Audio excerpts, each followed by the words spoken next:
ሰኔ 16 ለውጥ አምጥተን 2 ወር እንኳን ብዛም ሳናልፍ ለማቀጨጭ በአደባባይ የምታቁት ሙከራ ተደረገ።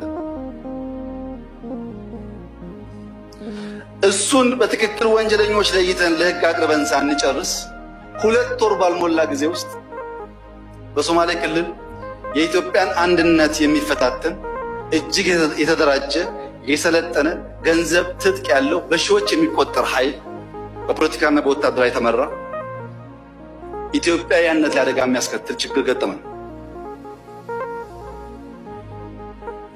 ቤተክርስቲያን ያቃጠለ፣ ብዙ ወጣቶች ያረገፈ፣ ብዙ ችግር ያመጣ። እሱን ተሻግረን ሙሉ በሙሉ ሳንጨርስ የተደራጀ ወታደር ቤተ መንግስት ድረስ መጣ።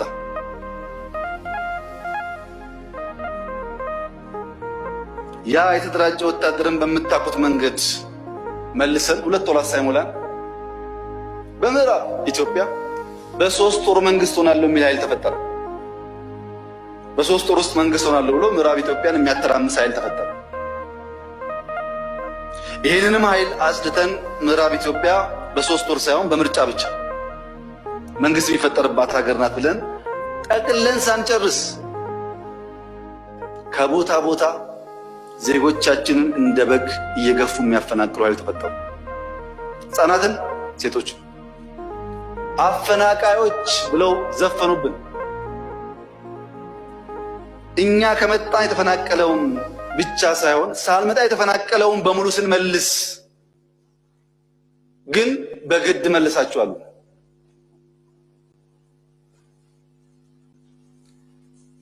መፈናቀሉን በመጨረስ ሂደት ላይ እንዳለን ሲያውቁ ጥቂቶች አውቀው ኮንሸስሊ፣ ብዙዎች ግን ሳይገባቸው በሁለት እግሯ መቆም ያልቻለችን ሀገር የደሞዝ ጭማሪ በሚል ሰበብ አንዴ ጤና፣ አንዴ ትምህርት፣ አንዴ መምህር እያሉ ተደራጁብን። ፖለቲካ ነው።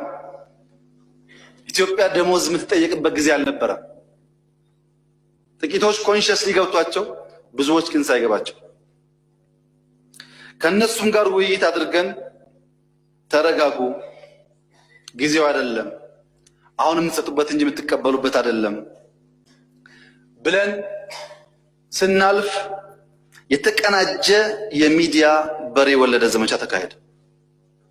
መከላከያ ኦሮሞ ነው የያዘው፣ እንትን ኦሮሞ ነው የያዘው፣ ውሸት ነው።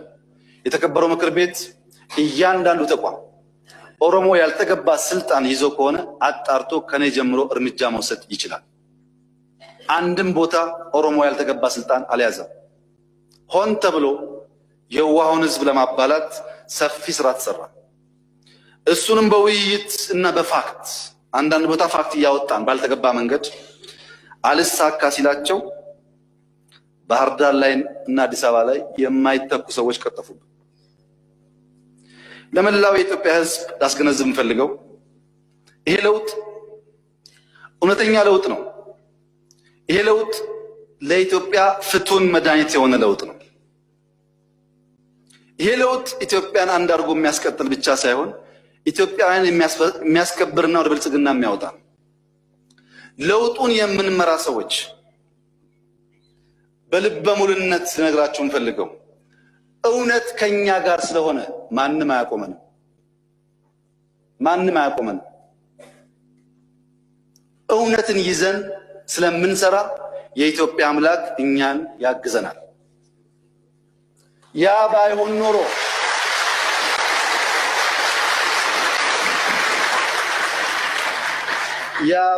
ኖሮ እንደምታውቁት ቀለል ባለ መንገድ ከህዝብ ለመቀላቀል በኔ ደረጃ ሙከራ ያደረገ መሪ የለም። ግን ጠባቂው የማይተኛ የማያንቀላፋ ስለሆነ ከንቱ ድካም ሆነ ሁሉ።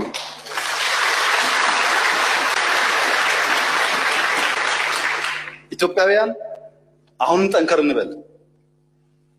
አምባቸውን የሚወድ ሳርን የሚወድ ኢትዮጵያዊ ካለ እቺን ሀገር ከደህንነት አውጥተው ወደ ብልጽግና እናሸጋገር። እቺን ሀገር ዲሞክራሲያዊ እናደርግ። የክፉዎች ሐሳብ እንዳይሳካ እጅ ላይ ተያይዘን እንስራ። አንዱ ሲሮጥ አንዱ እግር የሚያስር መሆኑን እንተው፣ አይጠቅመንም። ይህንን ካደረግን እቺ ሀገር የፈተና ውርጅብኝ ሲወርድባት የተሻገረች ናት። እንሻገረዋለን። የበለጠ አጀግኖናል። የበለጠ አለማምዶ እያንዳንዱ ፈተና የበለጠ አለማምዶናል። የበለጠ ሻርፕ አድርጎናል። በዚሁ አጋጣሚ ኢትዮጵያውያን እንዲገነዘቡ የምፈልገው ነገር የዋህነት ይቅርታና ደግነታችን እስከ ኢትዮጵያ አንድነት ብቻ ነው። ብዙ ጊዜ ተሞክሯል። እኛ አንፈራም። በኢትዮጵያ አንድነት ነገም ግንባራችን እንሰጣለን። በዚህ የሚደራደር የለውጥ አመራር የለም። ለህዝባችን ይበጃል የምንለውን ለማስቀደም ካልሆነ በስተቀረ በኢትዮጵያ ህልውና ይመጣ ካለ እስክሪብቶ ሳይሆን ክላሽ ተሸክመን ለመዋጋት ዝግጁ መሆናችንን የኢትዮጵያ ህዝብ እንዲገነዘብ እፈልጋለሁ።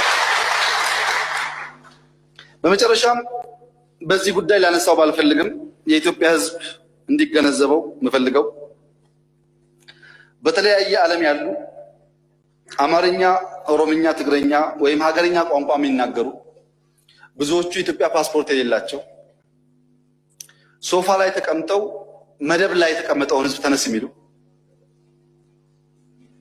በሚያማምር መኪና እየሄዱ በእግሩ መሄድና ለባስ የሚከፍለው ያጣውን ህዝብ ተነስ ግደል የሚሉ ጀግኖች በበሬ ወለደ ተረት ተረት ብዙ ያልተገቡ ነገሮች ይዘግባሉ። ለእነሱ በአንድ በኩል እንጀራ ነው። በዩቱብ እንደዛ እያሉ ካልሆነ ገቢ ያገኙ። የኛ ህዝብ ደግሞ የዋህ ነው። ቋንቋ አማርኛ ስለሆነ ኦሮምኛ ስለሆነ ያምናቸዋል፣ ይባላል። ለኢትዮጵያ ህዝብ መቼም ልቦና ተሰጥቶናል። እያንዳንዳችን ውሸትና እውነት ለመለየት ማስተዋል ከተጨመረበት ብዙ አንቸገርም። እናሰላስል። በግርድፍ ውሸት እንደ እውነት አንቀበል። ማንነታቸው የማይታወቁ ሰዎች የሚሰብኩትን የውሸት ሰበካ እና በሬ ወለደ ዘመቻ ኢትዮጵያውያን የማንጠር ብቃት ይኑረን። እናንተ በአውሮፓና በአሜሪካ ሆናችሁ ይህን ምስኪን ህዝብ ይህን ደሃ ህዝብ በውሸት የምታባሉ ምናልባት እናት አባት ያላችሁ፣ እህት ወንድም ያላችሁ፣ ምናልባትም ልጅ ያላችሁ እኔ እናንተን እዛ ልቆጣጠር የምችልበት መንገድ ስለሌለኝ የእውነት አምላክ የእግዚአብሔር አምላክ በእናንተ ላይ ይፍረድባችሁ ብቻ ነው። ስንት አይነት ክፉ መርዘኛ ኢትዮጵያዊ ቋንቋ የሚናገሩ ሰዎች እንዳሉ አይተናል። በእናንተ እግዚአብሔር ይፍረድ። ኢትዮጵያውያን ግን ከጥፋት ተምረን እንመለስ። አመሰግናለሁ።